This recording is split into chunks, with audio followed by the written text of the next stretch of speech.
When we speak of freedom, we usually talk about it as a benign and universal good, something we all strongly desire and cherish. Usually we mean freedom from constraint, such as the freedom to vote, to attain an education if we choose, to organize and protest injustices, and so on. Of course, in this sense, some of us will be freer than others. But existential notions of freedom are even broader and more fundamental.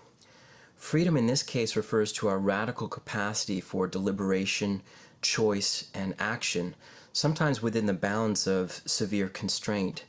Even a slave has some choice in whether and how they'll face their enslavement, be it despair, stoic acceptance, silent rebellion, or physical resistance, or something else. In some of the worst situations imaginable, we can still discover a range of possibilities that remain open to us. So freedom involves possibilities which, through us, are transformed into actualities. But if this is true, if my choices, actions, or even inactions are largely authored by me, then the consequences weigh heavily on my shoulders. This is a huge responsibility that can be potentially overwhelming and even disorienting. Kierkegaard's concept of dread is helpful here. So he defined dread as freedom's appearance before itself as possibility. We fear the awesome power of our own freedom. Sartre gave another example of our walking along the edge in a steep mountain cliff. He suggested that part of us naturally fears the possibility of losing our footing, slipping and falling. But part of us also fears throwing ourselves off the edge, which is something entirely within our power to do, as much as we might never want to.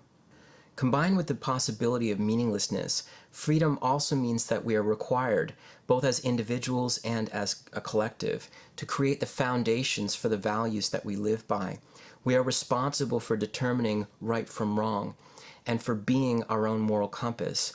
Again, we may encounter anxiety and dread in the awesome freedom and responsibility related to our own self-creation. And if I'm in large part responsible for my actions, then I have no one else to blame for the consequences that follow. I am the cause for disappointment, as well as potential guilt and perhaps even shame. If the burdens of recognizing and claiming our freedom are too much, if the psychological cost is too great, we may unconsciously try to escape it by either avoiding taking responsibility or imagining ourselves as being less free than we really are. A not infrequent example within therapy involves clients who have internalized an extremely strong medical conceptualization of their problems. In this case, someone who is depressed may anxiously insist upon receiving a formal DSM diagnosis. If we ask, "Why is this important to you?" someone typically says, "Well, then I'll know that I need to be on medication," or "then I'll have an explanation as to why I feel this way." The assumption seems to be that if they have a formal DSM diagnosis, then it might suggest a genetic predisposition that was perhaps triggered by some environmental situation or event. What's interesting here is that the person imagines themselves to be far less free than they might otherwise be. Having understood their problems in this way, they feel relieved in a certain sense, though they might be more passive to the process. In therapy, for example, they wait expectantly for something to happen toward the therapist, waiting for him or her to do something to make them feel better. We see ourselves as less free to make changes than we actually are, and so feel relieved of a certain responsibility.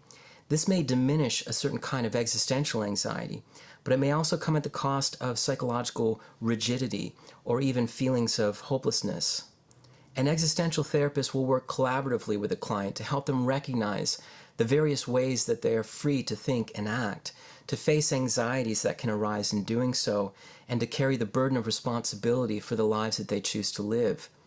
The next video in this section will explore the topic of existential isolation.